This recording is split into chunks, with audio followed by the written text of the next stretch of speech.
Doctor Lakshman Yadav, क्या दुर्भाग्य है इस देश का कि गांधी पे भी ये विचार शुरू हो जाता है कि गांधी गांधी ज्यादा महत्व रखते हैं या गोड से ज्यादा महत्व रखते हैं। जिस अन्ना आंदोलन पे गांधी जी की पीछे बैकड्रॉप की फोटो थी, वहां से राजनीति शुरू हुई। उन केजरीवाल जी ने अब अपनी पार्टी के मेन जगह पे, पंजाब का सीएम हो या कहीं पे भी, अब भगत सिंह की फोटो लग गई है बाबा साहब के साथ। गांधी जी गायब हो गए हैं। तो ये कहा जाता है जो संघ व बीजेपी चाहती है कि गांधी इस देश से गायब हो जाएं। क्या केजरीवाल उस राह पे है? पहला सवाल। दूसरा सवाल, गुजरात में जहां गांधी कड़ कड़ में बसते हैं, गुजरात की आत्मा में बसते हैं, वहां गांधी की फोटो लगा हटाकर केजरीवाल क्या कुछ हासिल कर पाएंगे गुजरात में? और राजनीति क्या है गांधी को लेकर? संजय जी, हमारे यहाँ हिंदी में एक विद्वान हुए रामचंद्र शुक्ल, उनकी किताब को बहुत महत्वपूर्ण माना गया है इतिहास लेखन की। तो उसने बहुत सारी स्थापनाएं दी और जिसको उन्हीं के समय से लेकर के बाद में खूब खारिज भी किया गया, आलोचना भी खूब हुई। तो बच्चन सिंह ने एक किताब लिखी जब दूसरा इतिहास, तो उसकी पहली लाइन वो लिख रहे हैं कि रामचंद्र शुक्ल के इतिहास लेखन से या तो आप सहमत हो सकते हैं या असहमत हो सकते हैं, उसे आप नजरअंदाज नहीं कर सकते। तो मुझे लगता है कि गांधी एक ऐसी शख्सियत हैं जिन्हें आज भी जिनसे आप संवाद करेंगे, गांधी से असहमत होंगे या गांधी से सहमत होंगे। गांधी को खत्म करके आप एक किस्म से नए भारत को मुझे लगता नहीं बना पाएंगे। मैं अपने अग्रज अनिल जी जो असहमतियां दर्ज कर रहे थे, जैसे कई बार मुझे लगता है कि कई मसले ऐसे हैं जहां मैं गांधी से ज्यादा अपने को अंबेडकर के करीब पाता हूं। जैसे कुछ मसले हैं जहां मैं भगत सिंह को अपने करीब पाता हूं गांधी की तुलना में। नेहरू भी कई बार गांधी से उलझते रहे, लोहिया उलझते रहे, पेरियार का झगड़ा गांधी से था, सब सब। और गांधी में सबसे खूबसूरत बात यह थी कि संवाद करने की शक्ति। गांधी लाख असहमत होते हुए भी अपने लोगों से संवाद करते थे और किसी को ये नहीं कह दिए कि ये मुझसे असहमत है तो देश से असहमत है, ये एंटी नेशनल है। मतलब आज तो लोग अब दूसरा पहलू गोडसे का आता है, जो आपके सवाल का पहला हिस्सा था। मुझे लग रहा है कि अगर एक स्वस्थ मन से गोडसे बनाम गांधी की बहस होती इस देश में, अकादमिक संस्थानों में, मीडिया में बैठकर, तो शायद कुछ और बेहतर निकलता। मैं तो इस बहस से खुश होता कि चलो भाई, जरा गोडसे को भी जान ले कि उसने क्यों गांधी की हत्या की, या गोडसे का मंदिर बना के गोडसे को पूजने वाले आखिर गोडसे में ऐसा क्या देखते हैं। वो गांधी को मार करके कौन सा देश बनाए, या वो आज गांधी को नहीं जब मार पा रहे हैं और रोज मारना चाहते हैं तो वो कौन सा देश बनाना चाहते हैं। लेकिन वो बहस नहीं होती। असल में संजय जी, इस बहस के पीछे कोई संवाद नहीं है।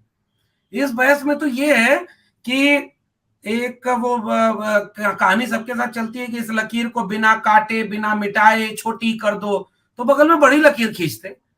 तो बड़ी लकीर खींचने का हुनर जिसमें नहीं होता है, वो उसी लकीर पर हमला करता है।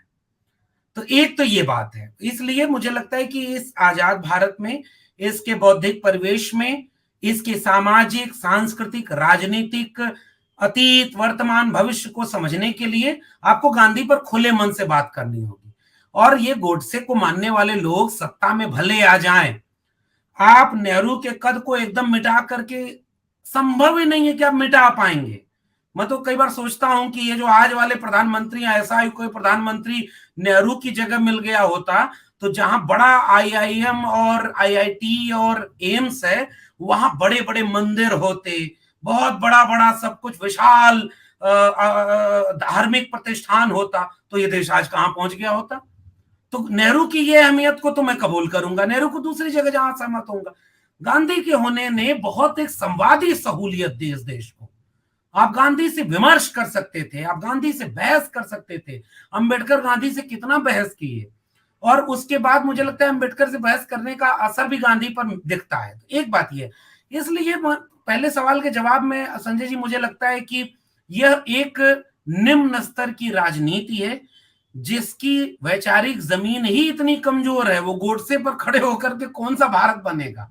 आप आज भी गांधी से इतना डरते हो जैसे अंबेडकर से लोग इतना डरते हैं कि रात के अंधेरे में उनकी मूर्तियां तोड़ते हैं। गांधी से इतना डरते हैं कि पुतला बनाकर उसमें लाल वाला रंग भर के गोली मारते हैं। मतलब ये कौन सी नफरत है। इसलिए गांधी, अंबेडकर, भगत सिंह, लोहिया, कांशीराम, इन सब को मिला करके आप देखेंगे कि सब में बहुत झगड़ा है, पेरियार, फूले, लेकिन इन सब को निकाल देंगे तो भारत नहीं बचेगा। लेकिन आप गोडसे, गोलवलकर, हेडगेवार को निकाल करके एक अच्छा भारत बना सकते हैं। इसलिए ये एक विचारधारा है। और मैं उस वाली बहस को जोड़ रहा हूं, राहुल गांधी भारत यात्रा करते हुए एक जो अध्याय लिख रहे हैं, राजनीतिक जोखिम उठाते हुए भी सावरकर को चैलेंज कर रहे हैं कि भैया माफी मांग के अंग्रेजों के साथ खड़ा होकर के आप कौन सा भारत बनाना चाह रहे थे।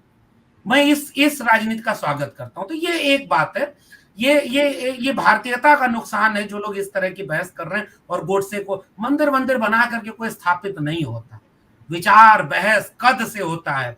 अपने हर लफ्ज का खुद आईना बन जाऊंगा, तुझको छोटा कह के मैं कैसे बड़ा बन जाऊंगा। एक बात। दूसरी बात, चुनावी राजनीति की जो कर लें, ये जो मान्यवर हैं, जो अन्ना आंदोलन की पैदाइश हैं, अच्छे व्यक्ति हैं, इन्होंने अपनी पढ़े लिखे होने को राजनीति में स्थापित किया। हमारे जैसे लोगों को बहुत अच्छा लगा कि पढ़े लिखे लोग, समझदार लोग, ऐसी नौकरियां जिनसे वो लूट सकते थे बहुत कुछ, लेकिन छोड़ करके एक ईमानदार लोग जब राजनीति में आए। फिर उसके बाद हमने देखा कि शिक्षा की बात करते हैं, स्वास्थ्य की बात करते हैं, एक अच्छी राजनीति की बात करते हैं। हमारे जैसे बहुत सारे लोगों को बड़ा अच्छा लगा। मैं तो दिल्ली में ही रहता हूँ और मैं उनके उस काम की तो तारीफ करता हूँ कि राजनीति की बहस को शिक्षा, स्वास्थ्य और इन सब पर ले आए। लेकिन अचानक जब मुझे ये लगने लगा कि दिल्ली दंगा हुआ और जनाब राजघाट पर बैठ गए गांधी के सामने कि भैया बचा लो, अरे उस गांधी के सामने आप दंगे के समय बैठ रहे हैं जो गांधी दंगे के समय दंगे वाली जगह नोआखोली चले गए और वहां जाकर के लोगों से कह रहे थे कि भैया ये हिंदू मुसलमान मत करो, ये इंसान को मत काटो। और उस गांधी का नाम लेकर के जो लोग राजघाट पर बैठ रहे थे और दिल्ली 3 दिनों तक जलती रही, तब मुझे झटका लगा कि ये अच्छी वाली राजनीति को क्या हो गया। फिर मुझे दिखा कि ये अच्छी वाली राजनीति जो हिंदुत्व के सामने एक शिक्षा के, स्वास्थ्य के मॉडल के साथ आ रही थी, एक अच्छी हमारे तमाम अच्छे दोस्त हैं आम आदमी पार्टी में, विधायक बन गए, बहुत पढ़े लिखे समझदार लोग हैं, बहुत अच्छी पार्टी है। लेकिन उसी पार्टी के अच्छे लोग जब कहे कि हम हर मंगलवार को हनुमान चालीसा बनाएंगे, हम जो सिलेबस बनाएंगे वो कट्टर राष्ट्रवाद का होगा, हम क्योंकि कट्टर ईमानदार लोग हैं, मैं डरने लगा कि ये कौन सी राजनीति शुरू हो गई।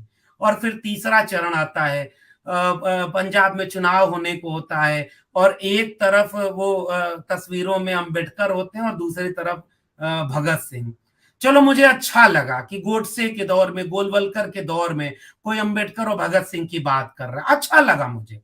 लेकिन जब काम करने का निर्णय लेने का दौर आया तो पता चला तस्वीरों में अंबेडकर और जेहन में गोडसे।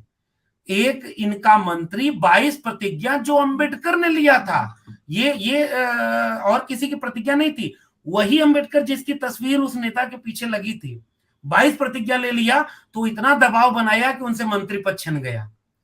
भगत सिंह की बात करते हुए जब वो गुजरात पहुंचते हैं वो नेताजी, तो गुजरात में लड़ते लड़ते लक्ष्मी और गणेश की मूर्ति तस्वीर अगर नोट पर नहीं रहेगी तो अर्थव्यवस्था ठीक नहीं होगी। मैं अचानक से डर गया कि ये कौन सी पढ़ाई लिखाई है। लोग आईआईटी से पढ़ लिख करके जब राजनीति में आते हैं तो इतने समझदार कैसे हो जाते हैं। बाकी देशों में जहां देवी देवता ऐसे नहीं, उनकी अर्थव्यवस्था को कौन चला रहा। चीन तो घोर तानाशाही के साथ कम्युनिस्ट शासन चला रहा है, उनके यहाँ कोई देवी देवता नहीं होती, वो अर्थव्यवस्था कैसे दूर है। यहां से होते होते जब वो गुजरात पहुंचते हैं तो कहते हैं कि हम यहां से राम मंदिर की और अयोध्या की यात्रा कराएंगे और उसके बाद मैं तो भाई कृष्ण का वंशज हूं। अचानक से मुझे लगता है कि बीजेपी से बाहर कर दिया गया व्यक्ति जो आरएसएस को यह साबित करना चाह रहा है कि बीजेपी ओरिजिनल नहीं रही, ओरिजिनल अब हम हो गए हैं, इतना कट्टर हिंदू हो गया। और ऐसे होते होते तब आपके सवाल पर आ गया मैं कि जब तस्वीरों में भगत सिंह हो जो घोर नास्तिक व्यक्ति हैं, तो मैं कई बार सोचता हूं कि सपने में या अम्बेडकर और भगत सिंह आके पूछते होंगे कि भैया हमारी तस्वीर के साथ इतना अन्याय तो भाजपाइयों और संघियों ने नहीं किया जितना तुमने हमारा नाम लेकर किया। और इसलिए कह रहा हूं, गुजरात में जाकर के गांधी के नाम पर उन्हें लग गया कि वोट नहीं मिलेगा, तो गांधी बहुत पहले से उनकी तस्वीरों से निकल गए और गुजरात में चुनाव लड़ रहे हैं। एक लकीर, और मैं फिर से राहुल गांधी को कोट कर रहा हूं संजय जी आखिरी में अपने वक्तव्य के।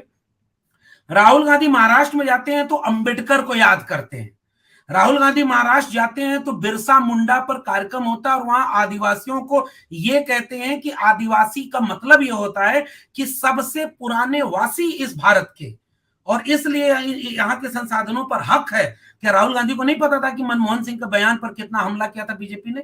फिर भी राहुल गांधी एक वैचारिक स्टैंड लेते हैं, राहुल गांधी जोखिम का स्टैंड लेते हैं कि सावरकर वीर नहीं है, वो माफी मांग रहे हैं। ये जो राजनेता हैं, जो केजरीवाल जी हैं, वो बहुत पढ़े लिखे हैं, अल्टरनेट पॉलिटिक्स का मॉडल लेकर के आ रहे हैं।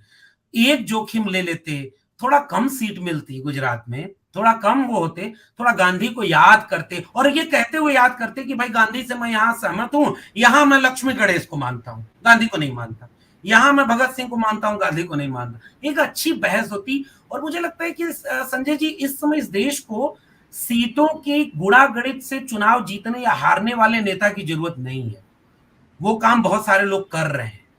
मुझे लगता है इस समय इस देश को ऐसे नेताओं की जरूरत है जो एक वैचारिक लकीर खींचे। और मैं जो व्यक्ति गांधी से कई जगहों पर असहमत होता है, वह व्यक्ति भी इस मंच पर, सार्वजनिक मंच पर कह रहा है कि गांधी को मिटाकर इस देश को नहीं बना पाएंगे, नहीं बचा पाएंगे। आपको गांधी से बहस करनी पड़ेगी, और इसलिए आपको गुजरात में चुनाव लड़ना है तो आप भले वोट न मिलता, आप गांधी को याद करते, और जिनसे आपकी लड़ाई है वो गोडसे को मानने वाले गांधी के हत्यारे हैं।